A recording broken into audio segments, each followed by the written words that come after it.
Assalamualaikum warahmatullahi wabarakatuh. Sebelum kita mengikuti kajian, mohon bantuannya untuk like, subscribe dan tuliskan doa di kolom komentar. Semoga keberkahan, kesehatan serta kelancaran rezeki untuk kita semua.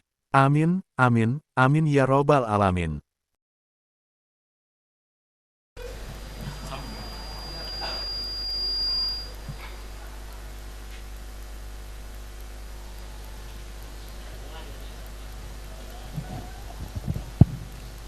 Assalamualaikum warahmatullahi wabarakatuh. Bismillahirrahmanirrahim. Tabarakalladzi nazzala al-furqana ala 'abdihi liyakuna lil 'alamin nadhir. Allahumma shalli wa sallim ala sayyidina Muhammad wa ala alihi wa sahbihi wa barik wa sallim asma'in. Amma ba'du. Ingkang kula hormati Kyai Haji Abdul Hanan wa ahli baiti, sedanten kanca-kanca santri peminat ilmu tafsir dan ilmu hadis ingkang kula hormati. Berbicara tentang ilmu tafsir, ada beberapa ulama yang menghindari kata tafsir karena makna tafsir itu memaknai atau menduga apa yang dikehendaki Allah. Tentu itu sulit. Satu, bahwa faktanya kita sudah tidak bisa komunikasi dengan Allah karena tidak ada wahyu lagi. Sehingga dari kehati-hatian ini pernah suatu saat Abu Bakar ditanya, ma makna abban fi qaulihi ta'ala wa faqihata wa abba. Beliau menjawab, saya tidak lagi pantas hidup di atas bumi, di bawah naungan langit, jika saya mengatakan naqulu fil Quran, jika saya harus berpendapat tentang Quran apa yang tidak saya ketahui. Itu kehati-hatian yang dilakukan Sayyidina Abi Bakrin As-Siddiq. Tapi teori ini berbanding paradok, berbanding ekstrim, ketika bahwa Quran itu diturunkan itu sebagai hudan, sebagai petunjuk. Kedua, sebagai bayanan, sebagai penjelas. Dan ini yang saya yakini. Kalau sebagai penjelas, Quran itu harus jelas sekali dan bisa menjelaskan. Dan Quran mensifati dirinya wal kitabil mubin, demi kitab yang memberi penjelasan. Sehingga dari sudut ini orang kafir pun mungkin memahami Qurannya. Dan menurut saya orang kafir pun bisa paham Quran. Kalau Ahok itu melintir Quran, tidak memahami Quran, paham? Senok harganya itu melintir Quran tapi tidak memahami Quran. Tapi bahwa Quran itu bisa difahami orang kafir itu ya. Logikanya gampang begini, kata Imam Syafi'i dalam kitab Ar-Risalah. Ketika Quran turun, itu pendengarnya itu udah ada yang muslim, belum ada santri Kewagian, nggak ada santri Lirboyo, udah ada santri Sarang. Pendengarnya itu non muslim. Nah ini sampai angen-angen, ketika Quran turun tuh pendengarnya muslim atau non muslim? Non muslim. Andai kan Quran itu turun tidak difahami orang kafir, maka lalu objeknya siapa, sasarannya siapa? Nah sebab itu akan aneh kalau kita yang mondok, misalnya ngaji Edkon, ngaji Alfiyah, ngaji Ulumul Quran, apa saja, kemudian Anda tidak paham Quran, padahal orang kafir saja bisa paham. Nah ini tantangan bagi kita. Sing kafir wis iso paham Quran, masa kita santri tidak paham Quran. Makanya begini, di antara awal-awal periode Makkiyah ada surat disebut Qul ya ayyuhal kafirun. Katakan Muhammad ya ayyuhal kafirun. Karena mukhotabnya atau lawan dialeknya Nabi adalah orang-orang apa? Kafir. Mereka paham ketika dijelaskan Quran, paham. Dan sebagian mereka menjadi mukmin karena paham. Itu termasuk isi makalah yang saya utarakan di sini. Mereka tanya, ya Muhammad, siflana rabbak, amin dahabin, amin nuhasin, amin hajarin. Karena orang kafir jahiliyah itu punya tren, yang namanya Tuhan itu fisik. Mereka punya Lata, punya Uzza, punya Hubal.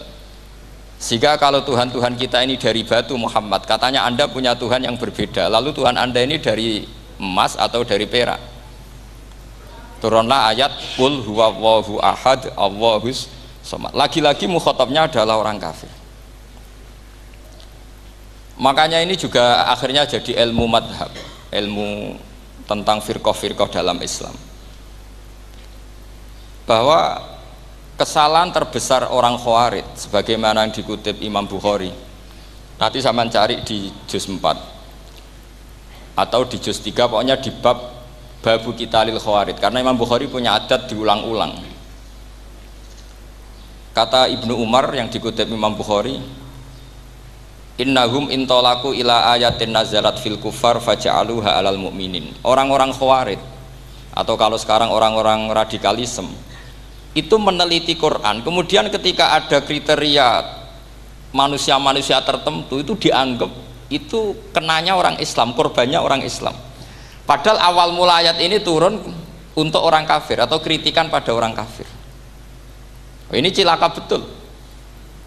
Karena logikanya seperti yang dikatakan Imam Syafi'i, ketika Quran turun ini nggak ada orang Islam, yang ada orang kafir. Sehingga mukhatabnya adalah orang kafir.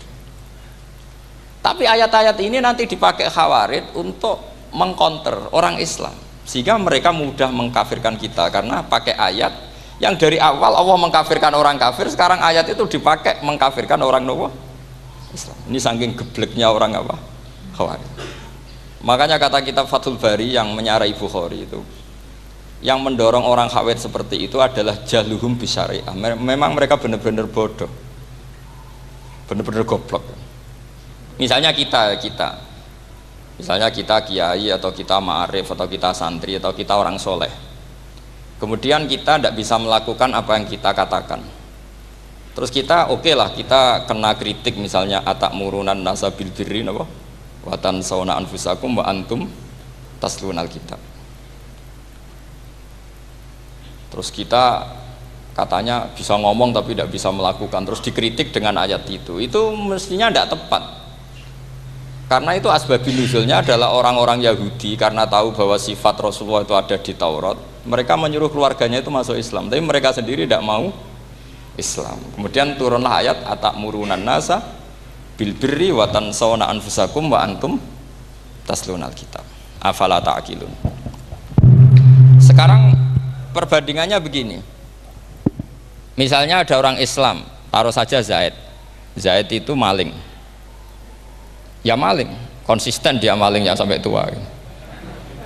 Terus menurut Anda Zaid yang muslim ini, Zaid itu muslim tapi maling, jangan bilang maling tapi muslim, dia itu ya.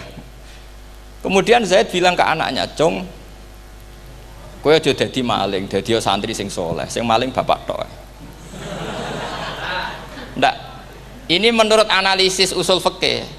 Ngomongnya Zaid itu benar apa salah? Benar kan? Nasihatnya ya benar, ngomongnya juga benar. Kamu tidak bisa ngeritik Zaid, kamu bisa ngomong tapi tidak bisa melakukan, tidak bisa. Fa innal amra bil ma'ruf wajib, wal qawla bil ma'ruf ya wajib, wal qawla bil haqqi ya wajib. Jadi itu hal yang berbeda. Misalnya fa innal amra bil ma'rufi wajibun, memerintahkan barang baik itu baik. Wa innal qawla bil haqqi ya wajib, mengatakan yang hak itu ya wajib. Berarti Zaid tetap kena khitab, kamu harus nasihati anak secara benar, kamu juga harus ngomong hukum secara benar. Lalu ketika Zaid ngomong hukum secara benar, cung ojo maling, maling ku dosa, cung ojo nerusno profesi ini bapak maling, maling itu tidak benar.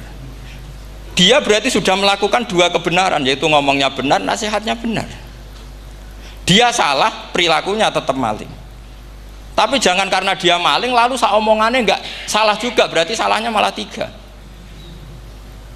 Makanya ini pentingnya ngaji sama ulama, sama ahli usul fikih. Jadi tidak bisa dicampur adukkan. Zaid gagal dalam perilaku, tapi jangan gagal lagi di nasihat. Nanti kalau dia tidak nasihati, maka anaknya terus maling, alasannya niru bapaknya. Karena bapaknya kalau mau nasihati nanti disemprit sama santri-santri, "Pak, sampean ora oleh nasihati anak ora sama maling sama dhewe." maling. Oh, tidak bisa cara usul fikih itu malah yudroku kulluh la yudroku napa kulluh, atau bahasa populernya al maisur la yasqutu bil maksur. Misalnya kita sebagai kiai hanya bisa takrib, hanya bisa jurumiyah, apa yang muda fatul mu'in cek abote bulet, maknanya bulet. Kamu tidak boleh ngomong gini, Cong, kowe sebagai muridku kudu nurut aku, nak gurumu goblok tok takrib, kowe tok takrib wae. Gak oleh ngelangkai guru, gak sopan gitu misalnya gitu. Gak boleh gitu, tetap kita ngomong, Cong, kowe aja koyo aku, kowe kudu alim fatul mu'in, alim fatul wahab. Sama ndak bisa protes, Pak Guru sendiri ndak bisa. Kebenaran tetap sebagai kebenaran meskipun kita ndak kuat melakukan atau ndak bisa melakukan. Lagi-lagi ayat itu sebenarnya ada untuk kita, untuk orang Yahudi, atakmurunan nasa bil birri wa tansawna anfusakum wa antum taslunal kitab. Sebab itu istidlal dengan Quran itu memang resikonya tinggi kalau tidak bagi mutabakhir, karena ya itu tadi, ini harus ada pengetahuan yang luas tentang asbabun nuzul, tentang kriteria. Nah, kalau terpaksa, saya katakan terpaksa, kalau terpaksa kita iktibar itu boleh, tapi itu terpaksa. Bahwa Allah mengkritik orang yang bisa ngomong tapi tidak bisa melakukan. Tapi itu secara usul fikih itu runyam. Teori ini runyam sekali, fatal. Sampai lihat tuh di kitab Bajuri atau di kitab-kitab fikih yang lain. Ketika Shahibil Burdah atau Shahibil Bur'ah itu yang Imam Busiri itu, Muhammad bin Busiri itu. Niku salah nama tapi kadung populer. Jadi sebetulnya Imam Busiri itu Shahibil Bur'ah, bukan Shahibil Burdah, tapi kadung terkenal Burdah, kita ikut-ikutan apa? Burdah. Imam Busiri itu ngeluh, saya ini orang yang banyak kesalahan. Di antara salah saya adalah saya bisa ngomong tapi tidak bisa melakukan. Yaitu saya ngomong misalnya orang supaya tahajud, saya tidak tahajud. Saya ngomong orang supaya sholat sunat, saya nggak pernah sholat sunat. Itu sarahnya itu yang menyarai itu kan Imam Bajuri itu yang sarah Burdah. Itu mengkritik begini. Kalau Anda ngendikan itu fi ma'radi dzammin nafsi, yaitu dalam konteks Anda mengkritik diri sendiri, oke. Tapi omongan Anda salah karena secara usul fikih fatal. Fatalnya begini. Misalnya saya nggak pernah tahajud, ya mungkin itu nyata, mungkin itu nyata. Apakah kemudian saya tidak boleh mengatakan at-tahajjudu sunnatun? Apa saya diwajibkan diam hanya karena saya tidak pernah tahajud, terus saya seorang kiai yang haram mengatakan at-tahajjud sunnatun? Saya harus tetap mengatakan kalau tahajud itu sunnah. Saya kalau punya santri terus saya bilang, Cong, napas nganggur yuk tahajud itu sunat. Karena mengatakan kebaikan pasti bagian dari kebaikan itu sendiri. Makanya kata Imam Bajuri, fakaifa yakunul amru bil ma'rufi mazmuman. Bagaimana mungkin sesuatu yang jelas baik karena memerintahkan kebaikan mazmuman menjadi sesuatu yang tercela hanya karena yang mengatakan tidak melakukan. Fa innal fi'la ya amrun wal hukmu ya amrun akhar. Itu beda. Jangan karena Anda tidak minum teh karena diabetes, terus Anda kalau ada tamu tidak disuguhi teh. Karena saya sendiri tidak minum teh. Wah ya repot kalau gitu.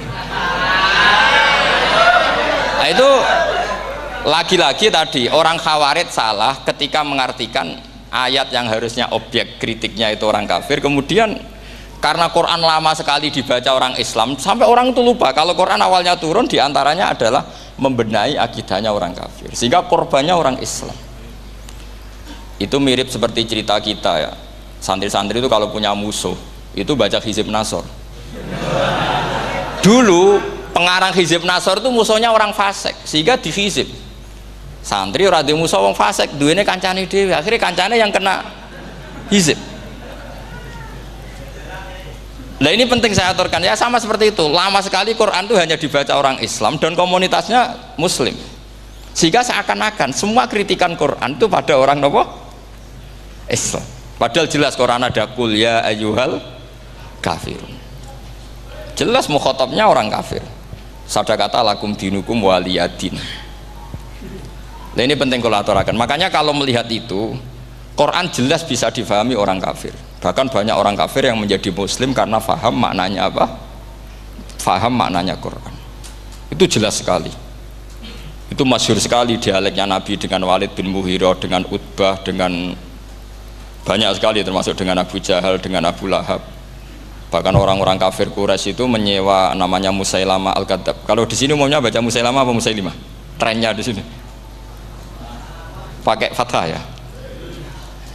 Oh, itu entah ya, nggak tahu saya yang masalah yang mana itu kan, karena memang kalau dalam ilmu riwayat itu sekali salah baca itu kasus betul, kayak Sa'id bin Musayyab atau Sa'id bin Musayyib itu ketika beliau sugeng itu kalau dipanggil Sa'id bin Musayyab itu marah besar, karena maknanya Sa'id al-Musayyab itu yang ditawan.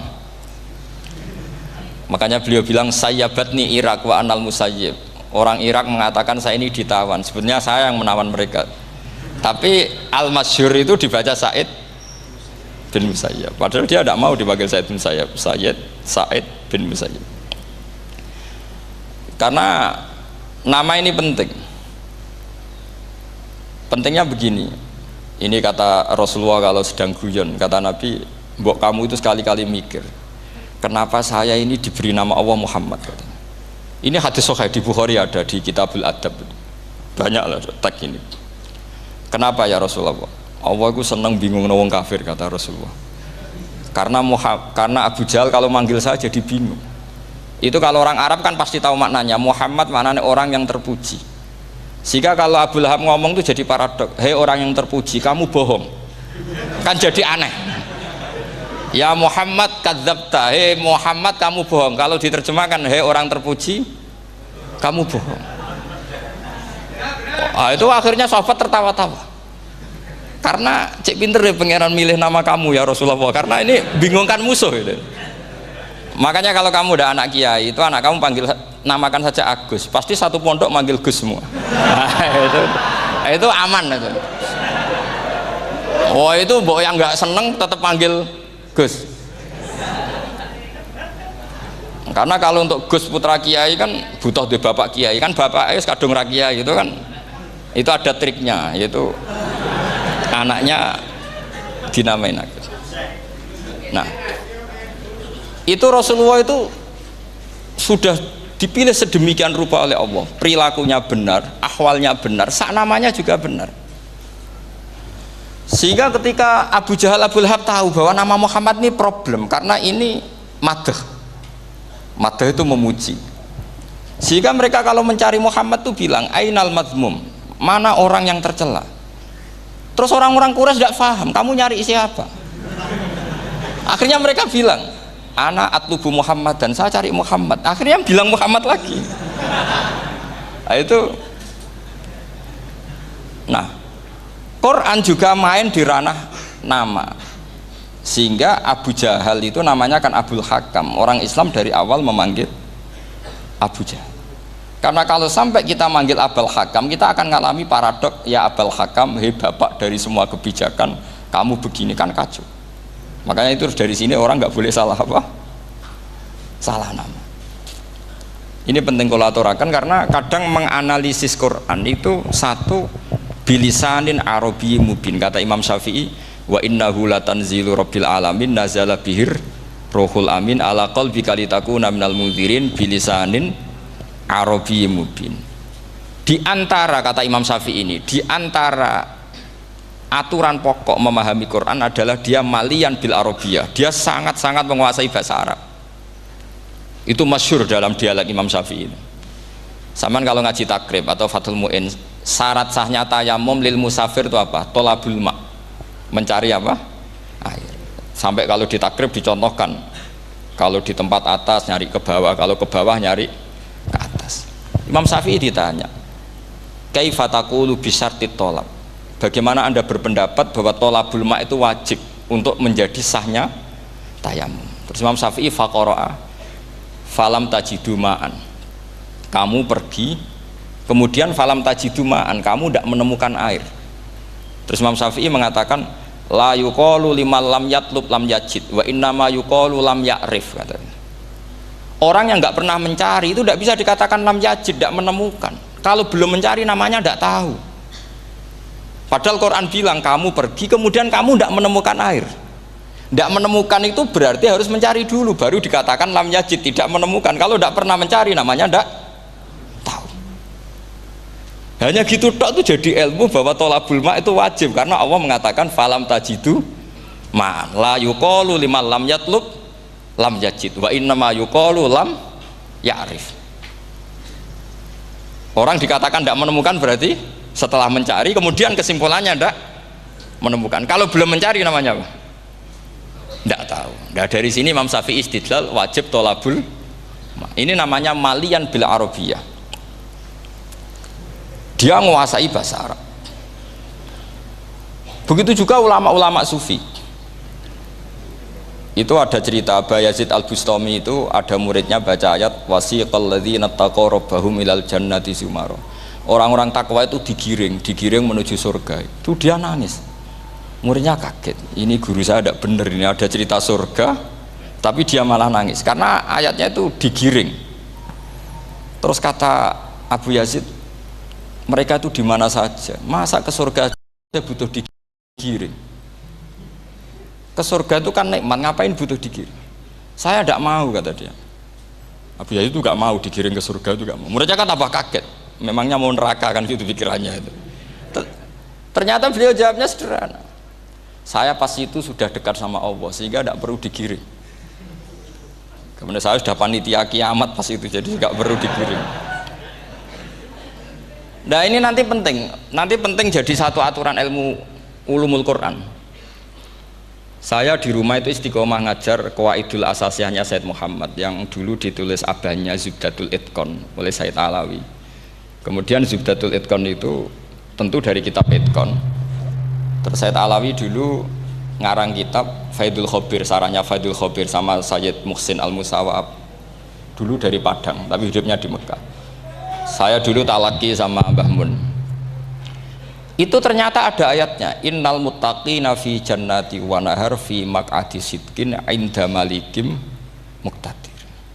Sekarang sampean saya tanya, menurut Anda semua orang kena hisab enggak? Enggak, sampean jawab saja. Menurut Anda ketika di mahsyar semua orang kena hisab apa enggak? Pasti kita menjawab iya. Tapi kata Said Muhammad, itu keliru. Enggak kebayang orang seperti Nabi kena hisab. Pasti yang kena hisab itu orang-orang yang enggak jelas. Nah, misalnya Nabi jelas baiknya, harusnya ya langsung nggak kena hisab. Karena tidak mungkin seorang saksi kok diaudit, tidak mungkin.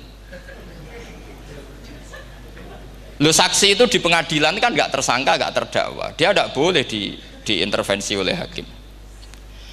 Nah, Rasulullah ketika kiamat, ketika fil mahsyar, fi faslil qada itu jelas, fa kaifa idza ji'na min kulli ummatin bisyahidi wa ji'na bika ala haula'i syahida. Rasulullah sudah dekat Allah, pas mahsyar itu ada Allah, ada Rasulullah, ada Jibril. Kemudian Nabi itu mengidentifikasi, ditanya sama Allah, bener mat ini umatmu? Ya, niki umatmu ya. Kalau yang nggak jelas ya Nabi lama jawabnya. Makanya kamu jangan jadi orang nggak jelas. Nah, itu kalau sekali nggak jelas itu Nabi lama sekali jawab. Nah, artinya begini, yang kena hisab itu meskipun kata Said Muhammad, meskipun Dhahirul Quran itu menetapkan asbata umumal hisab, tapi zahirnya Quran yang sama juga menafikan hisab. Itu karena nggak mungkin, nggak kebayang kita malaikat berani menghisab afdalul khalqi. Sama bisa bayangkan malaikat mengaudit Rasulullah SAW, ahabbal khalqi ilallah, kepen cilaka mencit ya. Wong jajar Allah kabeh dinten audit sudah indah. Fa kaifa idza ji'na min kulli ummatin bisyahidi wa ji'na bika ala haula'i syahida. Lalu mungkar nakir juga sama. Sampean bisa bayangkan mungkar nakir tanya Nabi Muhammad. Tesnya susah. Karena kalau Rasulullah terus ditanya, "Waman nabiyuka?" Wah, itu kan bisa kiamat itu.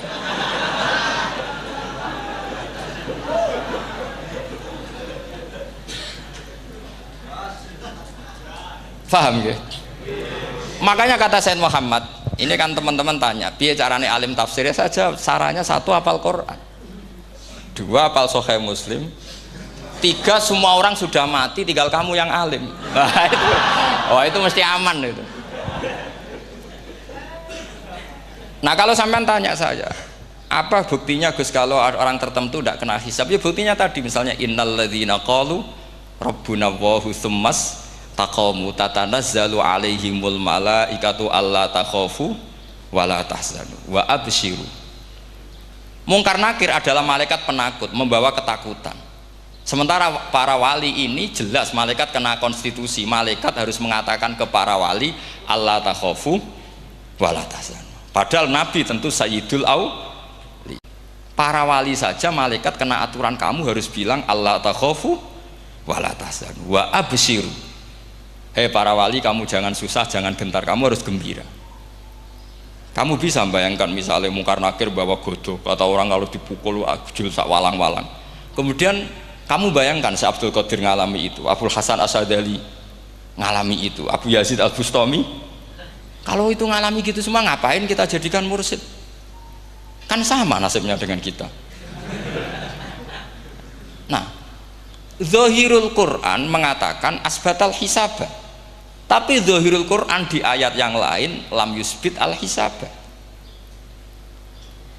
Makanya tadi umumul Quran juga ditaksis dengan muqayyid. Yang mutlak ditaksis dengan yang muqayyad. Yang mujmal ya sama seperti itu, aturannya seperti itu, ditafsir sama yang mufassal. Sama orang kafir yang jelas, sampean bisa bayangkan malaikat ngaudit Fir'aun. Cek kurang penggawean nih. Jelas eleke kok di audit. Misalnya Abu Lahab di audit, oh malaikatnya celaka mencet. Berarti dia agak percaya sama pernyataan Tuhan tabat yada abi lahabiu. Malaikat kok ngaudit Abu Lahab. Mungkin Gusti kula ceke. Nak menawi wonten api. Lho ki ora tau ngaji Quran tapi wong ayate tabat yada kok cek di cek. Nah, yang seperti ini masuknya kategori ulaikal ladzina satruse, mereka yang kafir bi ayati rabbihim wa liqaihi fahabitos a'maluhum fala nuqimu lahum yaumal qiyamati wasna. Jadi ada orang-orang kafir yang jelas kena aturan fala nuqimu lahum yaumal qiyamati wasna. Jelas kafirnya ya gak kena hisab, yang jelas nabinya, jelas wasinya juga gak kena hisab. Yang kena kita di tengah-tengah. Tapi ilmu itu ikut mainstream karena semua orang bilang ada hisab ya kita ikut-ikutan bilang, ya sudah gitu saja. Tapi kalau aslinya ya rapati percaya. Umumnya uang gerono mati ditalkin ya kita melok-melokan nalkin. Tapi kalau kadang ya gak kebayang. Piye nak wali-wali ditalkin. Makanya ada di dunia wali itu ada cerita Rabi'ah Dawiyah, itu termasuk keramat beliau itu. Kali Imam Sibawi kan dalam cerita wali kan ditanya marbuka, ngapunten niku man mausul napa istifham. Wah itu malaikatnya ndak pernah khataman alfiyah kan repot. Kalau Rabi Adawiyah lebih parah lagi, itu beliau tuh nangis sekeras-kerasnya, nangis terisak-isak, dia tersiksa. Ya Allah, engkau itu zat yang paling saya kenali dan harusnya semua makhluk itu kenal engkau, tapi ini hamba engkau tanya engkau itu siapa ya? Itu kan ini orang aneh kata gitu. Karena Allah itu adharud dzahir, kata sampai Imam Sibawi silakan a'raful ma'arif. Jadi wong ora ora wis geblek tenan dari Imam Sibawi. Imam Sibawi kan atas nama dia pakar nahwu pertama mengatakan dhamir paling makrifat di antara 6 isim makrifat, paling makrifat itu dhamir. Tapi meskipun gitu a'raful ma'arif Allah. Yang paling makrifat dari sekian isim makrifat itu Allah. Artinya satu nama yang orang harus kenal semua. Makanya di antara keramat beliau ketika ditanya wong kok ora tau ngaji fikih men ngaji nahwu wae. Gak tahu dia ngaji carane sesuci, carane iddah to gak tahu ngaji nahwu. Terus dia tanya bima fa'ala rabbuka. Lalu Allah memperlakukan kamu gimana? Terus kata Imam Sibawi, ghafaroli, Allah mengampuni saya karena saya orang yang mengatakan Allahu a'raful ma'arif. Ini penting kalau aturakan. Jadi makanya kalau sampean tanya caranya ilmu alim gimana, ya satu tadi, kalau sampean masih banyak orang hidup, syaratnya kamu harus hafal Quran, hafal hadis, hafal sekian ribu hadis, hafal sekian ulumul Quran. Itu kalau masih banyak orang hidup. Kalau sudah kamu sendiri hidup, ya sudah, pokoknya iso kulhu ya salim sendiri kan, nggak ada saingannya. Makanya kata Said Muhammad, beliau mengatakan, kita meyakini umumal hisab ya berdasar zahiril Quran, kita menafikan umumal hisab, bahwa hisab hanya yahtassul liqaumin duna qaumin juga berdasar zahiril Quran. Kita percaya semua mayat ditanya mungkar nangkir ya berdasar zahiril ahadis. Kita tidak mengumumkan teks ini juga berdasar zahiril ahadis, karena malaikat mungkar nangkir juga malaikat, berarti dia kena aturan kalau ketemu para wali Allah takhafu wala tahzan. Faham sih kalau maksudnya? Ini penting kalau aturakan. Jadi makanya aspek ya, sampean bisa memulai kalau ingin jadi orang alim tafsir, bisa mulai dari yang mudah saja, yang fikih saja. Makanya kata Imam Ghazali, kenapa Mu'tazilah jadi segoblok itu? Karena dia tertipu oleh umumatul Quran, oleh teks-teks umum. Dia tidak tahu mukhassisnya. Padahal setiap ayat umum itu pasti ada mukhassis. Misalnya begini ya, kalau kamu maknanya fikih saja, contoh yang paling mudah familiar itu fikih ya. Misalnya kita ngaji Quran, wal mutallaqatu yatarabbasna bi anfusihinna salasata quru. Kalau orang dicerai itu iddahnya itu 3 kali masa nopo suci. Apakah aturan iddah seperti ini hal hadhil iddah amatun likulli mutallaqatin am li mutallaqatin makhsusah? Apa ini semua mutallaqah iddahnya pasti salasata quru, apa orang tertentu? Ya enggak, asal dia mutallaqah pasti iddahnya salasata quru. Anda goblok, Anda salah besar. Kalau misalnya yang dicerai adalah orang hamil, iddahnya apa? Salasata quru apa watil hamli? Watil hamli. Kita butuh ayat lain, wa ulatul ahmali ajaluhunna ayyadna hamlahu. Sama seperti kita ngaji, walladzina tawaffawna minkum wa yadharuna azwajan yatarabbasna bi anfusina arba'ata asyhurin wa asyra. Asal wanita ditinggal mati suaminya, maka iddahnya 4 bulan 10. Apa semuanya demikian? Enggak. Misalnya orang hamil iddahnya biwatil hamil. Artinya kalau Anda tertipu umumatil Quran, berarti Anda sama dengan menghukumi orang ditolak semua iddahnya salah satu guru. Sama misalnya orang sekarang dalil-dalil wa may yatawallahum minkum fa innahu minhum. Kalau berkawan orang kafir, maka dia menjadi kafir.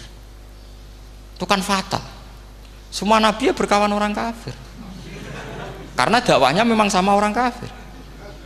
Lo coba, andai kan sampean hafal Quran, itu sama teori itu tuh mungkin menyedihkan. Coba istilahnya Quran, wadhkur akho'at wa ila adin akhawum huda wa ila samuda akhawum. Terus semua umatnya yang kafir disebut akhawum. Akhaw itu artinya apa? Saudara. Mereka ya berkawan sama orang kafir. Makanya butuh analisis fikih untuk maknani wa may yatawallahu minkum fa innahu. Setelah dianalisis fikih, ternyata semua nabi diistilahkan wa ila madyan akhahum syuaiba wa ila adin akhahum huda. Akhaw itu artinya apa? Saudara. Kalau sampean tanya, lalu logikanya gimana? Kata kitab-kitab kan wa in kana dasarin fajanibhu suratan, kalau ada teman buruk jauhi, kalau teman baik temani. Kalau cara usul fikih gampang, kancanan maling dosa, wong kok kancane maling, tapi nak dakwai maling apik kan? Aku ora ngancani kok dakwai dandani, selesai kan? Ngancani maling elek, nak dakwai maling apik. Demenan rondo elek, nak didik apik kan, itu seperti itu. Nah, ini penting kalau aturakan. Dan di sini ini makanya NU itu punya sejarah panjang, banyak wali-wali yang jadab, yang coro zahir itu kancanan fasik-fasik. Orang syariat bingung, ini wali kok berteman orang fasik. Ya kalau kamu bahasakan teman ya masalah, kalau kamu bahasakan ini binaan, enggak, sama jawab saja. Kalau dibahasakan teman masalah nggak masalah kan, tapi kalau dibahasakan itu binaan, selesai kan? Sama, Nabi berkawan orang kafir itu tidak karena berkawan, itu binaan Nabi. Memang Nabi itu jadi Nabi, objeknya adalah mengislamkan orang kafir. Ya berlama-lama Nabi dialek dengan mereka, muasyarah sama mereka.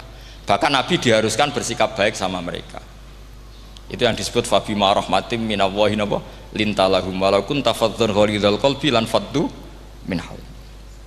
Tapi sekarang itu orang sudah tidak pakai ilmu. Orang-orang radikalisme itu nggak pakai usul fikih. Pokoknya kalau ada ayat terjemahnya gini ya sudah itu jadi madhab. Akhirnya kecelakaan seperti ini. Pokoknya kalau ada ayat faqtulul musyrikina haitsu wajadtumuhum wa khudhuhum wahsuruhum waq'udu lahum kulla marsad. Sudah hafalnya ayat itu saja. Dia tidak mau ngapalkan misalnya qatilul ladzina yuqatilunakum. Ada ayat lagi wa akhrijuhum yamin haitsu akhrajukum. Sehingga ulama kita membagi kafir itu ada harbi kita musuhi, ada zimmi, ada muahad, ada musta'man. Itu ulama karena tahu tidak semua orang kafir itu harbi, tidak semuanya zimmi, tidak semuanya muahad, tidak semuanya musta'man. Kalau harbi oke, kita perang, kalau zimmi ya kita bina. Kalau muahad ya sesuai perjanjian kita, kompensasinya apa, MOU-nya kayak apa. Tapi apalnya mereka ayat satu tema. Nah celakanya kita yang ngaji di pondok-pondok yang katanya spesialis ingin alim tafsir, apalnya ya satu ayat juga.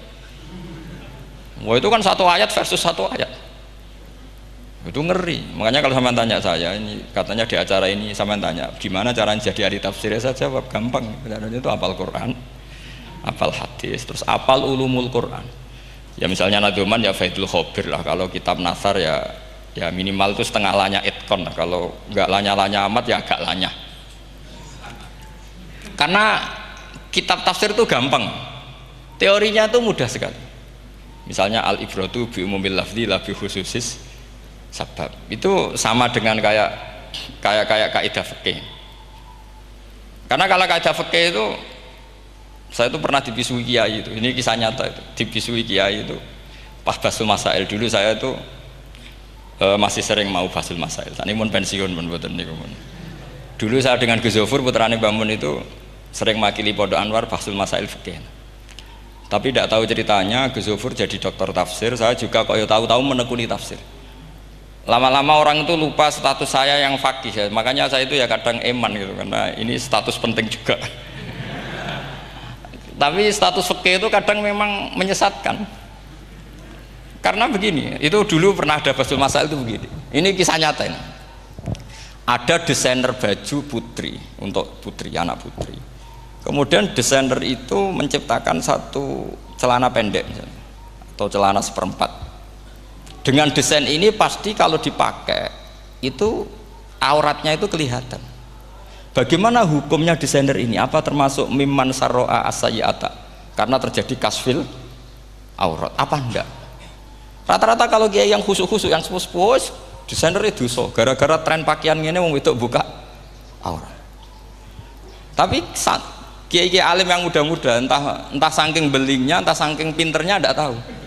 Bilang begini, Pak Yai, yang didesain apa? Ya celana itu. Lalu celana itu fungsinya nutupi apa buka aurat? Ya nutupi. Lu kan lumayan urun nutupi. Kalau haram ya dicopot. Lu kan malah parah itu. Bingung kayaknya. Sampai bilang gini kan. Wah semanis. Itu kan makanya ini guyon ilmiah. Repotnya ngadepi orang alim muda itu kan mbok gedhingi ku ilmiah, mbok senengi fasik.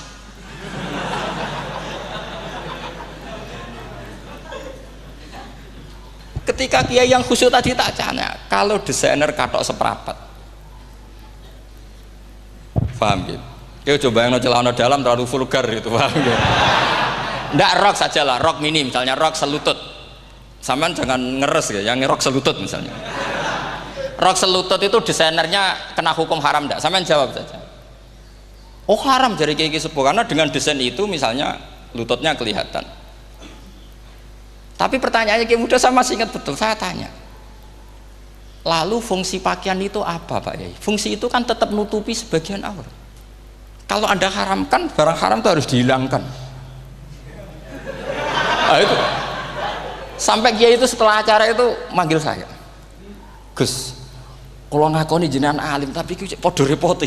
Podo repote ku nak dalam itu kan terus itu ada perumusan di redaksi keputusan yang dijual itu, yang masail fikihnya kan terus diputuskan, dibukukan. Kalau redaksinya halal Gus, nanti orang pakai rok semua. Dan saya balik bantah, kalau redaksinya haram, orang nggak pakai rok lah. Akhirnya itu apa? Kebijakannya lucu. Buak we Gus, pertanyaan itu buak sak jawabannya. Oh gege. Jadi kita debat tidak jadi. Ini cerita ya, cerita ilmiah. Makanya sama tidak wajib manut saya. Saya ini terlalu ilmiah, jadi tidak baik untuk kehidupan kesalian kurang baik. Jadi ini. Tapi ini ilmu. Tetap kaidahnya fikih ma la yudraku kullu la yudraku kullu. Jangan kalau tidak bisa nutupi aurat semua, lalu jangan sama sekali. Lho nggih kan kaidahnya kan gitu, ma la yudraku kullu la yudraku kullu. Misalnya Anda punya tetangga nggak mau pakai jilbab, nggak mau pakai pakaian muslimah. Kamu tidak boleh bilang, "Munisan ra klambinan," tidak bisa. Ma la yudraku kullu la napa malah yudraku kulluh nu la yudraku napa kulluh. Makanya ini kita harus hati-hati. Nah bayangkan sekarang orang meneliti Quran itu yudraku kulluh. Mestinya kalau Anda meneliti radikalisme, ayat yang terkait radikalisme diteliti semua. Ternyata di surat Taubat yang disebut suratus Saff yang bahkan haram baca bismillah, itu ada ayat wa in ahadum minal musyrikin nastajaraka fa'ajirhu hatta yasma'a kalam Allah summa ablighu makmana. Muhammad, kalau ada orang kafir mau belajar Quran sama kamu, ya harus kamu pelajari hatta yasma'ah kalam Allah. Setelah mereka mau belajar, ya ablighu makmana summa ablighu makmana, kamu harus menjamin keamanan dia. Itu di surat Taubat, termasuk akhir suratin nazalat, gak mungkin terjadi mansuh. Tapi orang-orang ekstremis selalu pakai faqatulul musyrikin haitsu, apalan itu terus.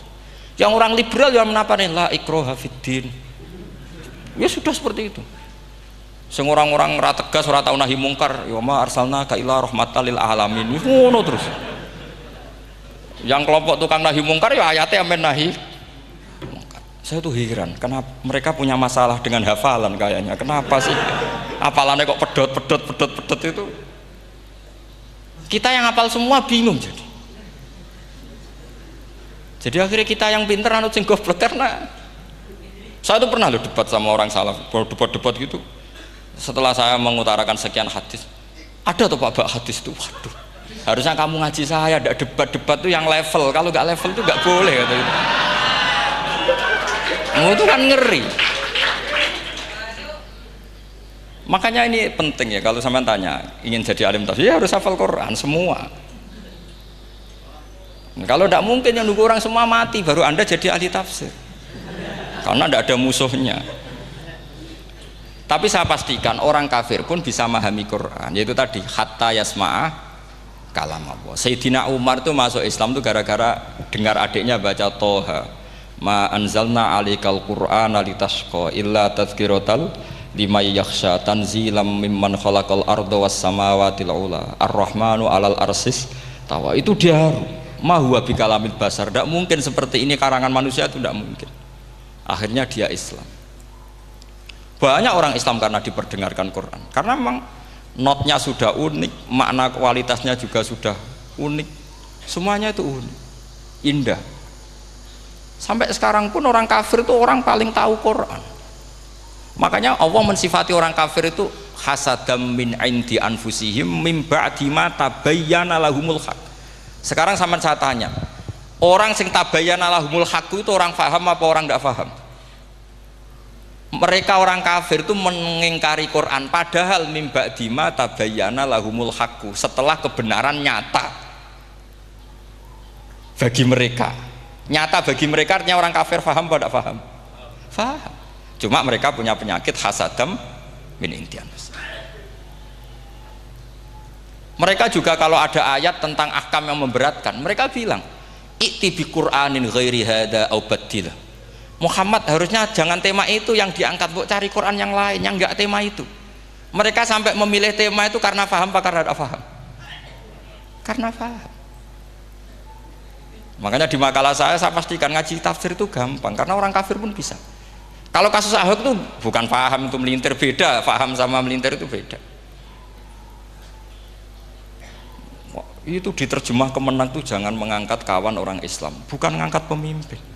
Ya likanya kalau ngangkat teman saja tidak boleh, apalagi ngangkat pemimpin. Fatal mana berteman sama orang salah sama ngangkat sampean kancanan maling iki jek apik nek menawa nang andani. Terus ngangkat, "He maling ke pimpinanku." Parah mana? Parah mana? Artinya sama saja ketika diterjemah jangan ngangkat teman. Sebetulnya ngangkat pemimpin lebih fatal. Itu kan mafhum awlawiyah, itu kan normal saja. Itu di Quran biasa, misalnya innalladzina ya'kuluna amwalal yatama dzulman. Orang yang makan hartanya anak yatim secara zalim. Terus kamu bilang, "Gus, saya tidak makan kok, sepeda motornya tak gasap, tak jual." Yang diharamkan kan makan. Wah, ya sarap kalau gitu. Maknanya begini, memakan harta anak yatim artinya ifsad. Ifsad itu merusak. Nak ngono ikhraq, membakar atau mencuri sama dengan makan, bal asad, malah kan lebih apa? Lebih apa? Dasar. Jadi yakuluna di situ tuh ba'dul amsilah, sebagian contoh min wujuhil ifsad atau min wujuhil ihlak. Jangan kok karena ayatnya makan, oh yang haram tuh makan, kalau nyuri gak apa-apa. Waya fatal. Itu kan sama dengan santri geblek dikandani kiai ini, "Cung, kowe mbek bojomu jogeman naboi." Suatu saat istrinya lapor lagi, "Pak Yai sekarang ndak naboi tapi nyadui." Karena naboi itu pakai tangan. Mereka pertama dilaporkan kiainya, "Pak Yai, suami saya itu sering memukulin saya pakai tangan gini. Cung, jogeman naboi bojomu." "Nggih Pak Yai, siap." Suatu saat istrinya lapor, "Pak, tetap benjut, kenapa? Kalau nak ini disadui." Mereka pikirannya, sing haram nabok, nak nyaduk halal. Wah, itu kan ngajak goblok bareng. Nah, masalahnya di usul fikih kasusnya seperti itu. Makanya saya ini kadang ya maliki sekali. Kadang saya itu maliki sekali. Kadang ya. Misalnya begini, saya beri contoh. Ini yang kisah nyata ya. Ada seorang Arabi datang ke Rasulullah. Ya, tadi kan teman-teman minta juga ilmu hadis ya. Ini satu paket saja. Itu tadi nanti kalau sampean kasih lalim ndak itu sudah ada urusan saya tadi. Nunggu orang mati banyak tadi itu. Kalau nggak usah nunggu orang mati, sarannya tadi apal tadi. "Ya Rasulullah, ahlak tuh. Saya ini orang yang rusak. Wa ma ahlakaka, lalu yang bikin rusak kamu apa? Qol waqatu imroati fi nahari Ramadan. Saya menjima istri saya ketika masih siang. Fi nahari Ramadan, siang Ramadan. Walhasil Nabi tidak menyuruh hanya kodok, tapi menyuruh kafaroh. Kafarohnya itu merdekakan budak atau memberi makan 60 orang miskin atau puasa berapa? Puasa 60 hari. Atau urut merdekakan budak atau puasa 60 hari atau memberi makan sitina miskin. Oke, kita sepakat ya, hadis itu sahih dan diulang-ulang oleh ashabus sunan. Oke, riwayatnya agak masalah. Sekarang kita analisis maknanya. Sekarang sampean saya tanya, kalau anda misalnya sekarang jam berapa ini? Misalnya sekarang jam 9 kurang seperempat Ramadan, terus anda rokok atau anda ngopi, kepengen ngopi terus ngopi tanpa udhrin syar'iyyin, anda hanya wajib qadha apa bayar kafarah? Ndak, sampean jawab. Rata-rata kiai kita, oh mau wajib qadha Gus karena gak jima. Sing seru kafarah itu nak jima. Kan ngombe kopi be jima beda. Pertanyaannya tuh lucu, ini naif secara fikih masalah. Masalahnya begini. Jima bojo itu tidak zina. Jima bojo itu zina apa enggak? Enggak kan? Berarti dengan makan bedanya apa? Sama kan? Sama-sama amrun mubah. Sesuatu yang boleh. Kenapa hukumannya berat? Makanya kata Imam Malik, enggak itu nilainya. Nilainya adalah hadku hurmati Ramadan bi ghairi udhrin syar'iyyin. Makanya kata Imam Malik, siapapun yang makan fina hari Ramadan, iftar apapun fina hari Ramadan bi ghairi udhrin syar'iyyin, maka hukumnya sama dengan jima fina hari Ramadan. Karena sama-sama ihlak ifsad hurmata Ramadan bi ghairi udhrin syar'iyyin. Loh, enggak, ini ilmiah. Kamu udah harus cocok, tapi otak kamu harus percaya. Loh iya kan, beda kan? Saya secara nafsu tidak cocok, cek berarti. Tapi ilmiah saya setuju.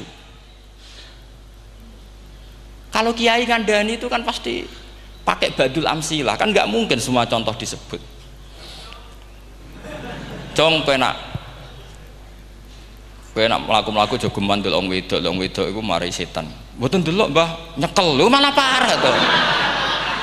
Ndak bisa. Makanya ini masalahnya lafat. Ini kembali ke Imam Syafi'i bilisanin arabiyyim mubin. Ketika seorang kiai bilang cung jogeman delok cawe itu adalah mengungkapkan al muharramat, bukan mentaksis yang haram itu hanya melihat. Saya ulang lagi ya, ketika seorang kiai bilang cung jogeman delok wedok sing haram, itu semangatnya adalah melawan keharaman, bukan mentaksis yang haram hanya delok. Itu di Quran normal semua, di semua lugat ya biasa. Itu kan sama seperti misalnya seorang mbah ngasih uang cucunya, cung tak kayak duit 100.000, cung gue tuku es, terus gue mendingan nak ragu tuku es haram iki kan ngongkone tuku es, lah kepen putumu mati kan nyeben 100.000 gue tuku es. Ya mulai dulu istilahnya nak mbah ngekek ibu tuh cung 100.000 gue tuku es, cara wong kuno. Maksudnya gue pokoknya umumnya cah cilik senane es cuma nyebut. Ya sudah seperti itu. Sama seperti Quran menghentikan begini. Ini memang salate yang fikih dulu, yang pokok-pokok. Di antara yang nggak boleh dikawin adalah wa antasma'u bainal ukhtaini illa ma qad salaf. Kamu tidak boleh menikahi Sri dan Zainab, kakak beradik. Sudah sepakat nggih? Fi nikahin wahid nggak boleh al jam'u bainal ukhtain. Jadi mbaknya kamu kawin, adiknya kamu kawin fi nikahin wahid. Tapi nak ngeduni boleh, berarti kan dengan waktu yang berbeda. Quran hanya menyebut itu. Kemudian Rasulullah zaman Sugeng itu hanya nambahi wala binal mar'ati wa ammatiha wala binal mar'ati wa kholatiha, juga gak boleh menikahi ponaan plus buliknya, baik bulik dari bapak yaitu ammah maupun bulik dari ibu disebut apa? Kholah. Kemudian ulama fikih merasa ada yang kurang, ditambahi lagi. Dua perempuan yang andekan yang satu itu lelaki kok haram nikah, berarti haram jam'u fi nikahin wahid. Misalnya cucu rabibahnya boleh enggak? Enggak boleh kan? Berarti kalau sampean ngumpulkan cucu dan mbahnya fi nikahin wahid juga enggak boleh. Tapi orang yang waras itu tidak akan nyalahkan Quran ketika tidak lengkap. Wa antasma'u bainal ukhtain ila ma qad sal, ini tidak lengkap. Yang haram kan tidak hanya jam'u bainal ukhtain, termasuk mengumpulkan cucu dan mbahnya, karena Quran nggak mau dengan logika tidak waras itu, tidak mau. Taruh saja orang itu rata-rata mbahnya kan umur 70 tahun, cucunya umur 17 tahun, kebayang nggak kamu nikahi sehingga adik kan boleh bareng, pasti kamu milih bareng. Makanya Quran hanya bakas wa antasma'u final ukhtain, karena yang mungkin masih menggugah selera itu dua. Tapi kalau cucu sama mbahnya itu, kalau ada yang masih selera kan ya sarap tuh. Tapi fikih sebagai kaidah tetap menerangkan termasuk yang haram jam'u adalah bainal mar'ati wajad dadiha. Paham juga maksudnya? Artinya ketika menyebut itu tidak jaminan merangkum semua hukum, tapi ba'dul amsilah. Fa'innal akila yaktafiya bi isyaratil ba'di, karena orang kalau punya akal diisyaroi sebagian sudah faham. Ini penting kalau aturakan. Jadi ini penting. Nah bayangkan sekarang banyak gerakan-gerakan ahli Quran katanya, tapi nggak memahami ilmu usul fikih. Qur'ane ra ono ya wis. Nang Quran ra ono cerita harame asu, nak ngono asu ya halal. Ora ono Qur'ane. Sing ra ono iku tekem ora Quran iku aneh-aneh.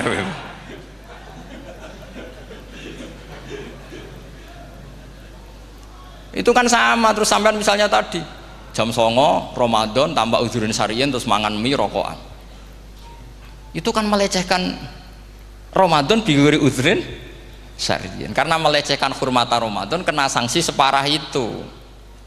Jangan kamu terus bilang tapi Nabi hanya bilang masalah jima fi nahar Ramadan. Jima istri itu hukumnya itu tidak zina, hukumnya itu mubah, sama dengan makan.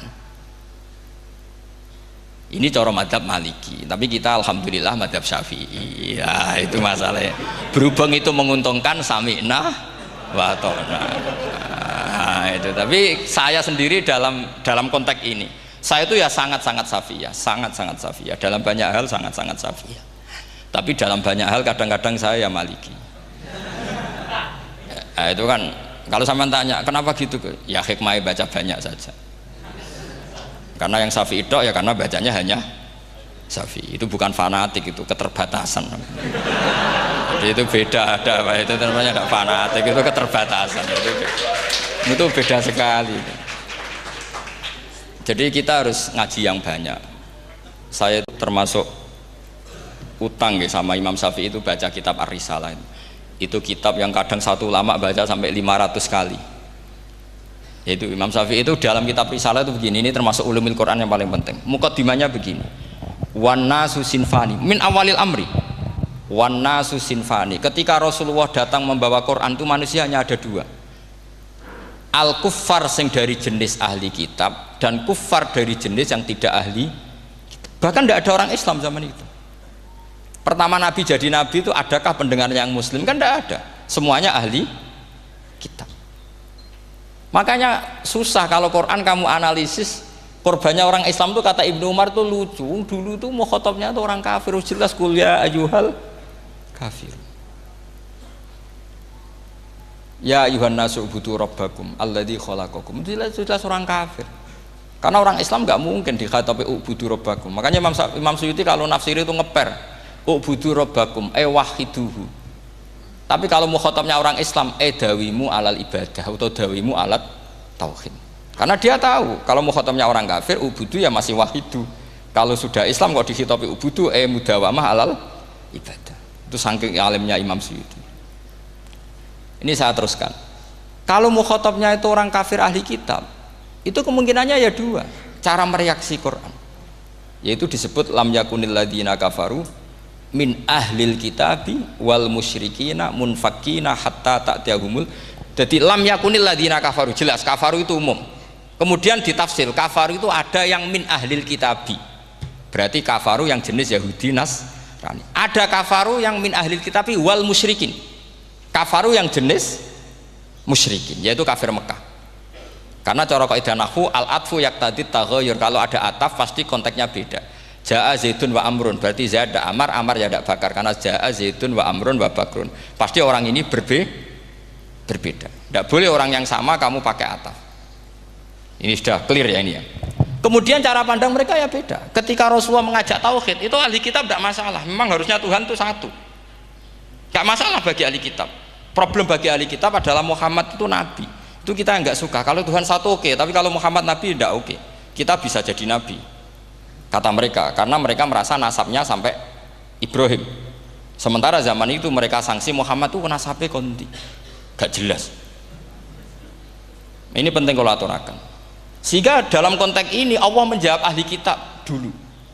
Ini itu disebut Muhammad itu nasabnya jelas. Ini itu fihi ayatum bayinatum maqamu Ibrahim. Ini saya dengarin. Ibrahim itu jelas pernah ke Mekah. Bukti Ibrahim pernah ke Mekah adalah jejak kaki Ibrahim di makam apa? Makam mereka, artinya buatan kuburan, buatan jejak kaki Ibrahim ketika bangun Ka'bah. Fihi ayatum bayinatum maqamu Ibrahim. Pun. Kalau Ibrahim pernah di Mekah, artinya beliau pernah nikah di Mekah. Paling tidak punya dzurriyyah di Mekah. Ini gua Ismail dibawa ke Mekah. Jelas ayatnya wa id yarfa'u Ibrahimul qawaida minal baiti wa Ismail. Ini dengarin ya. Sebab itu saking alimnya berjanji itu beliau tahu betul masalah utama Rasulullah Muhammad adalah disangsikan nasabnya. Sebab itu kitab berjanji pertama cerita setelah dia alhamdulillah macam-macam awalu ma'anab tadi saat terus dia bilang wa ba'du fa'akul huwa Muhammad bin Abdillah bin Abdil Muttalib. Saat terus ya wabatu wa Muhammad bin Abdullah bin Abdul Muttalib wasmu Syaibatul Hamdi Humidat Khisaluhus saniyah. Saat terus Ibnu Qusayn, saat terus Sumiyah bi Qusay li taqasi fi biladi Qudatal Qasiyah. Karena dia tahu yang masalah bagi Rasulullah itu adalah masalah nasab bagi mereka loh, bagi mereka yang kafir. Terus beliau ngendikan ditutup wa adnanu bila raibin indadawil ulumin nasabiyah ila dzabihi Ismail nisbatuhu wa mun. Jelas saya Adnan itu pasti puter cucu-cucunya Nabi Ismail. Karena orang Yahudi yang disoal Muhammad itu, kamu itu siapa? Kok tahu-tahu Nabi? Kamu orang Arab. Orang Arab itu tidak pernah ada Nabi. Yang Nabi itu normalnya orang Israel, yaitu turunan Yahudi, karena Yahuda bin Yakub bin Ishak bin Ibrahim. Akhirnya Allah membuktikan fihi ayatum bayinatum maqami. Bukti kalau Ibrahim pernah di Mekah adalah jejak kakinya di Mekah, itu dekat Ka'bah. Ini jawaban Allah yang tentang ahli kitab, karena sudah jelimet ada ilmu ansab, ada ilmu nasab, ada polemik kitab samawi. Kalau kafir Mekah ini goblok-goblok. Ketika Rasulullah pakai teori tauhid, orang kafir Mekah itu saking gobloknya bilang gini, Muhammad, kita ini urusannya banyak, utang kita banyak, kasus saya banyak, kok Tuhannya satu itu tidak cukup. Yaitu mereka mengatakan aja'alal alihata ilahau wahida inna hadza la syai'un ujab. Bagaimana Tuhan hanya satu? Urusan kita banyak, masalah kita banyak, Tuhan nggak boleh satu, harus banyak sejumlah urusan kita. Ada Tuhan BPKB, Tuhan macam-macam lah, ada Tuhan kredit, Tuhan kas, macam-macam lah kan. Sesuai sebanyak urusan kita. Mereka tanya aja'alal alihata ilahau wahida, masa Tuhan satu? Inna hadza la syai'un ujab. Ini aneh. Tapi Rasulullah dengan sabarnya, kalau yang seperti ini Allah menjelaskannya beda dengan yang pertama. Karena tadi orang kafir itu bisa min ahlil kitab, bisa wal musyrikin. Lam yakunil ladzina kafaru min ahlil kitab, ada yang wal musyrikin.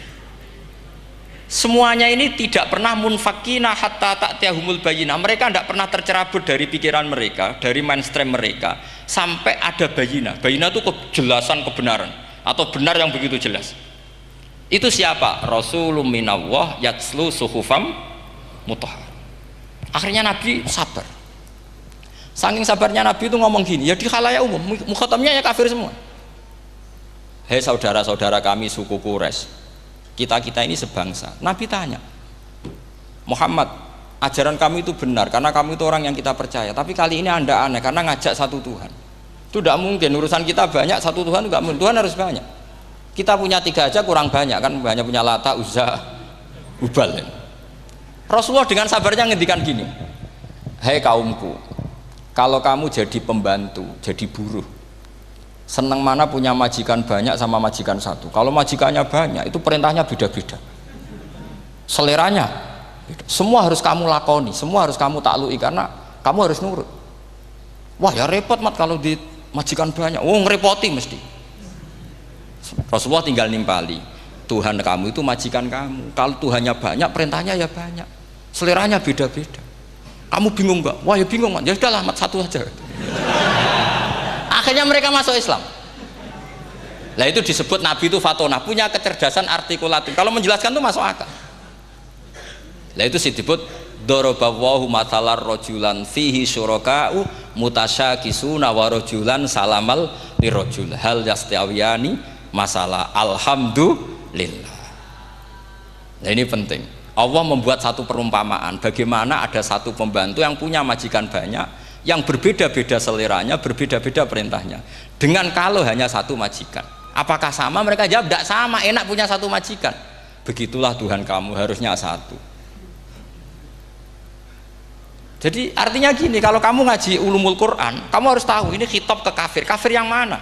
Ahli kitab atau kafir yang musyrik? Nah sekarang tidak tahu lagi, pokoknya kafir. Makanya kalau orang berdebat mereka itu tidak goblok meneh. Waduh. Makanya sama tidak usah ketularan goblok, sing pun sing wis goblok ora usah ditambahi mun kathah dan ini pun. Ya karena kita ngaji jelas Qur'annya kan lam yakunil ladzina kafaru, itu masih ada min lil bayaniyah atau min li bayanil jinsi. Kafaru itu sopo? Siji min ahlil kitab, 2 kafaru sing wal musyrikin. Dua-duanya tidak pernah munfakina hatta ta'tiyahumul bayyinah. Mereka tidak akan tercerabut dari pikirannya sehingga ada bayyinah. Bayyinah itu siapa? Rasulun minallah yatslu sufam. Nah, ketika Nabi menjelaskan asal usul nasabnya bahwa Sayyid Adnan itu ila Ismail jelas putra Nabi Ibrahim, mereka terus baru iman karena ada fihi ayatum bayyinatum maqamun apa Ibrahim. Ya jadi saya kira demikian. Nanti kan akhirnya jam pinten teman.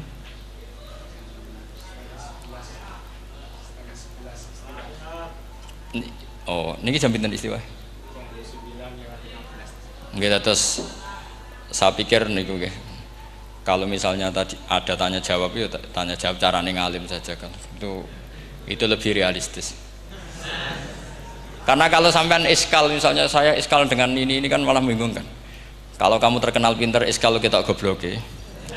Nah wis pinter kok iskal gitu. Jadi saya niru ilmunya Abu Nawas. Abu Nawas tidak bisa pidato.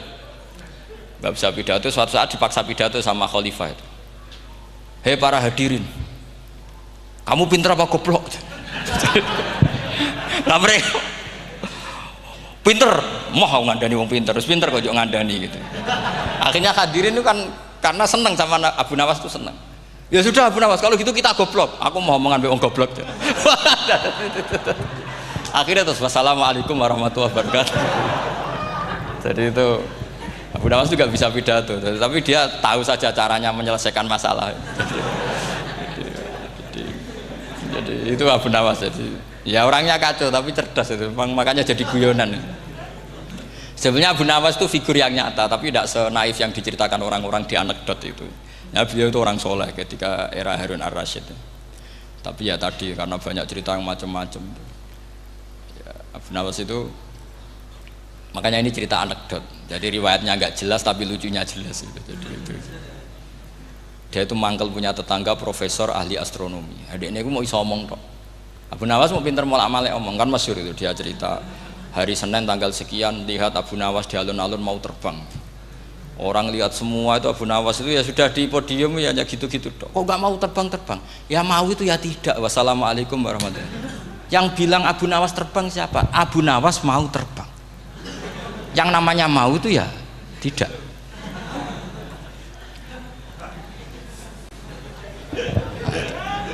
Pernah dia itu lomba sama Harun ar-Rasyid, siapa paling banyak pengunjung rumahnya di alun-alun.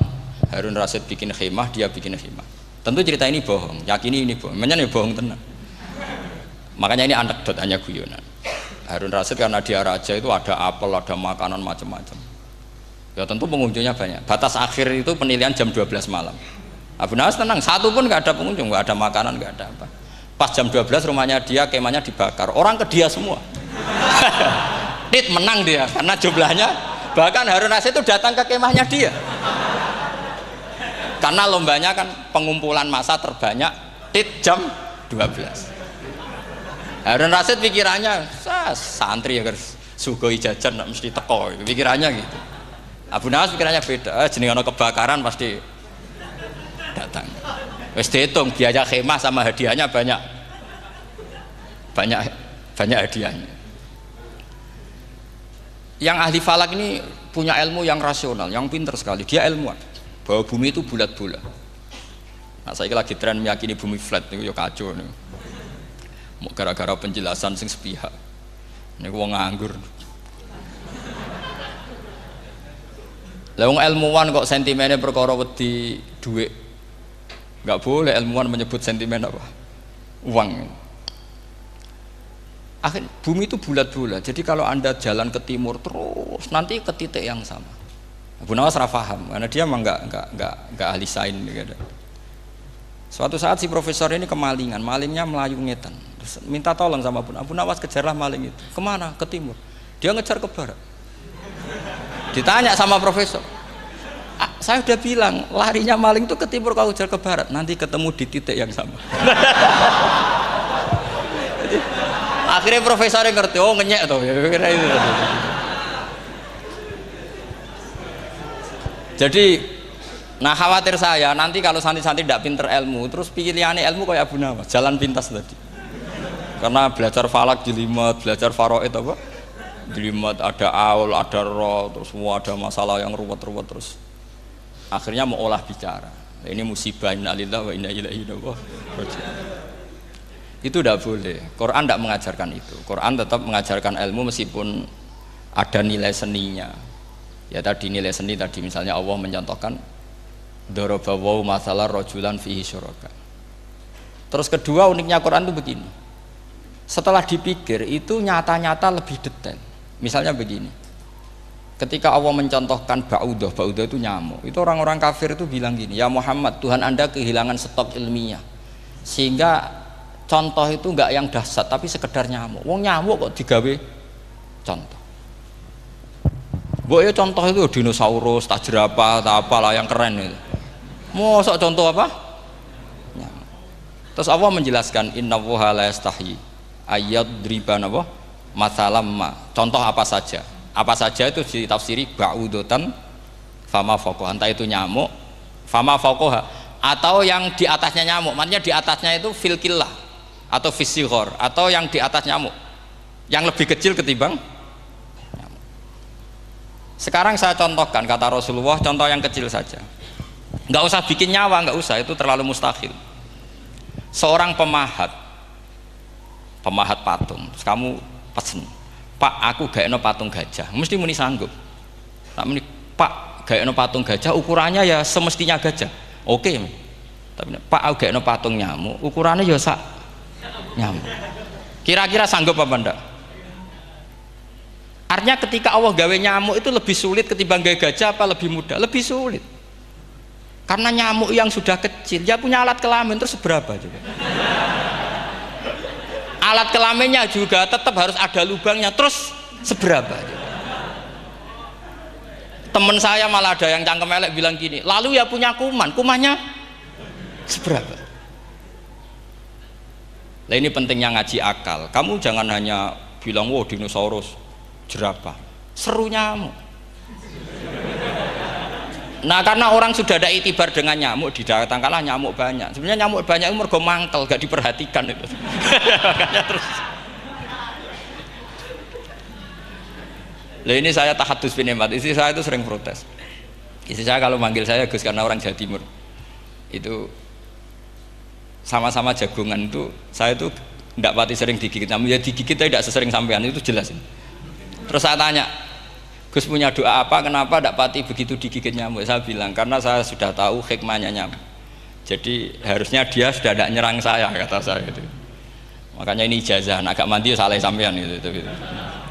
Karena tadi logika yang terbangun gitu.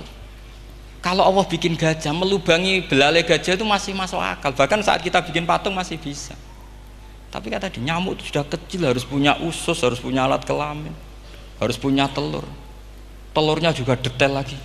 Ini disebut inna woha la yastahyi ayyadriba mathalam ba'udah. Sehingga ba'udah di mata ahli tafsir, di mata ulama ini contoh yang luar biasa. Tapi di mata orang-orang yang nggak seneng mikir, kok terima nyamuk itu. Makanya saya minta kangkang di sini bisa makan itu harus syukur. Makan itu luar biasa. Saya itu sering nyontohkan di Jogja ini. Saya punya temen sakit. Kalau nggak ada obat dari Belanda itu mati. Kalau ini nggak dapat obat bagus dari Belanda atau dari Jerman itu meninggal. Berapa bulan lagi matinya? 3 bulan. Kalau nggak sampai dapat obat mati 3 bulan. Oh masih mandi obat yang di Jogja. Apa itu makan atau minum? Kalau orang nggak minum nggak sampai 3 bulan sudah mati. Boy orang itu mikir seperti itu. Tapi kita ini kalau obat dari Jerman, dari Belanda itu hebat. Kalau enggak kita mati sebulan lagi, 3 bulan lagi. Allah bikin obat pada kita tiap hari, yaitu kita bisa makan, bisa minum. Itu kalau sekali nggak makan 5 hari bisa mati sama. Tapi kita karena ngakan itu hal yang biasa, nak duit iso utang terus dianggap biasa. Ini kalau ulama masalah besar. Punya otak seburuk itu masalah besar bagi ulama. Sehingga Allah tidak malu ketika ngendikan kulu wasrobu, tidak malu karena makan ini urgen, sangat penting. Dan Allah tidak malu meskipun Quran itu temanya kelas tinggi, biasa Allah mengatakan jong kowe iku kulu min thayyibati ma razaqnakum, kamu makanlah. Karena minum obat itu kebutuhan kita ketika sakit. Tapi kalau makan adalah kebutuhan kita sihatan wa sukman, saat sakit maupun saat sehat. Nah, kalau Anda dengan kualitas ini ketika Allah membicarakan makanan itu Anda akan respect sama Allah karena memang ini urgen betul. Tapi kalau Anda cara berpikir gini hanya cari goro ibal ilmu yang aneh yang seru, kamu baca ayat itu akan menjadi biasa-biasa saja. Dan itu masalah bagi mahabbah Anda pada Al-Quranul Karim. Ya saya kira demikian. Terus mangke saya pikir tidak etis ya, karena ini Jumat nanti sing biasa itikaf nanti terganggu. Nanti saya ada problem. Ya kalau ada tanya jawab ya saya mohon tadi ya, karena ini zaman akhir saya memang butuh sekali. Kenapa saya mau datang? Satu, hormat Kiai Hanan. Dua, saya memang ingin banyak mufassir lagi. Jangan hanya lewat baca terjemah kemudian merasa menjadi ahli apa? Quran atau ahli tafsir, itu musibah besar itu. Masalah besar itu. Ya pokoknya saya mohon lah. Ya setidaknya gitu. Misalnya orang kafir, kamu cari saja orang kafir. Ternyata ada yang harbi, ada yang dhimmi, ada yang mu'ahad, ada yang mustakman. Lalu dalam tarikh ada kafir Yahudi, kafir Nasrani, kafir ahli kitab. Kalau di fikih ada kafir yang lahum kitabun, ada yang tidak lahum kitabun. Kalau ya lahum kitabun disebut ini kitabiah kholiso yang tidak Itu kan beda-beda di fikih, boleh nikahnya ndak, khilu dzabihatihim atau tidak, itu kan detail sekali. Makanya saya mohon ini latihan detail. Oke, sampean tetap ngaji, sering khatam itu bagus karena mengumpulkan semua ilmu. Tapi sampean harus menganalisis secara apa? Saya dulu ngaji Mbah Mun Muslim ya kilatan, tapi saya ngapalkan sama Gus Ibab. Gus Ibab putrane Mbah Mun, dulu muridnya Said Muhammad. Saya itu tak pelajari lagi di rumah, tak analisis lagi setelah besar sampai sekarang, karena ya itu beda. Kita selalu Rabbi zidni apa? Ilma. Misalnya begini, contoh ya, contoh. Kita mungkin tahu maknanya ayat tertentu itu begini. Misalnya begini. Faqula lahu qawlan layyinan la'allahu yatadzakkaru aw yakhsha. Musa dan Harun, jika kamu datang ke Fir'aun, maka kalau ngomong, kalau dakwah itu qaulal layyinan, dengan dakwah yang halus. Nggih, qaulal layyinan. Ini bagi yang ekstremis harus baca dialek ini. Ini kisah nyata yang diceritakan Habib Zain bin Semit ketika ngarang Al-Manhajus Sawi. Juga diulang-ulang di beberapa kitab. Suatu saat ada ustadz, corong Jawa Kemelinti, datang ke Harun Ar-Rasyid. Harun Ar-Rasyid ini Banil Abbas, termasuk zuriyahnya Abdullah bin Abbas. Karena Harun Ar-Rasyid sebagai khalifah tentu salahnya banyak, namanya pejabat pasti salahnya banyak. Meskipun kebaikannya juga banyak, tapi salahnya juga banyak. Kalau kita kan tidak pejabat, salahnya tidak banyak, tapi prestasinya juga tidak banyak. Ya kan, misalnya ada tamu Raja Salman, katanya hormat tamu wajib, kamu kan tidak bisa hormat. Karena dia juga tidak mau dihormati kita kan. Nah terus si ustadz tadi datang begini, saya itu masih hafal teksnya, ya Amirul Mukminin, inni nasihun lak famusyaddidun alaika fala tajidanna ala nafsika fi nafsika aliyya syai'an. Saya ini mau nasihati Anda, tapi saya maaf sekali karena nasihat saya ini kasar sekali. Musyaddid itu kasar, keras. Fala tajidanna fi nafsika aliyya syai'an, saya mohon jangan dimasukkan hati lah. Makanya terjemah bebasnya jangan masukkan hati. Katanya Harun Rasyid langsung marah. Uskut ya jahil, kamu itu ustadz bodoh. Kamu tidak boleh keras sama saya. Dia masih bantah, saya keras sama Anda karena Anda salahnya banyak. Terus apa kata Harun Ar-Rasyid? Inna wa ta'ala qad arsala man huwa khairum minka ila man huwa syarrum minni. Wa ma'adzalika qala ta'ala faqula lahu qaulal layyinan. Allah mengutus orang yang jelas lebih baik ketimbang kamu, yaitu Musa dan Harun. Musa dengan ustadz ini baik mana? Tidak, sama jawab saja. Baik Nabi Musa kan? Ilaman huwa syarrun minni. Fir'aun dengan Harun Ar-Rasyid buruk mana? Buruk Fir'aun. Itu saja masih dengan etika faqula lahu qaulal layyinan. Musa dan Harun kamu harus sopan. Ndak wae Fir'aun wajib sopan, ndak wae aku ra sopan. Nah ini sudah iktibar dari terjemah netral atau terjemah yang datar, bahwa Allah ngutus Musa dan Harun ke Fir'aun, dan Musa dan Harun diharuskan qaulal layyinan. Tapi menjadi energi mafhum yang luar biasa. Nak dakwai Fir'aun wae qaulan layyinan, apa maneh dakwai podo-podo mukmin. Makanya kata Harun Rasyid, uskut ya jahil. Inna wa ta'ala qad arsala man huwa khairum minka ila man huwa syarrun minni. Wa ma'adzalika qala ta'ala faqula lahu qaulal layyin. Ya, saya kira demikian, saya kembalikan ke moderator. Alhamdulillah, demikian pengajian kali ini, semoga keberkahan, kesehatan, keselamatan selalu diberikan Allah Subhanahu wa Ta'ala kepada kita semua. Amin, amin. Amin ya Robbal Alamin.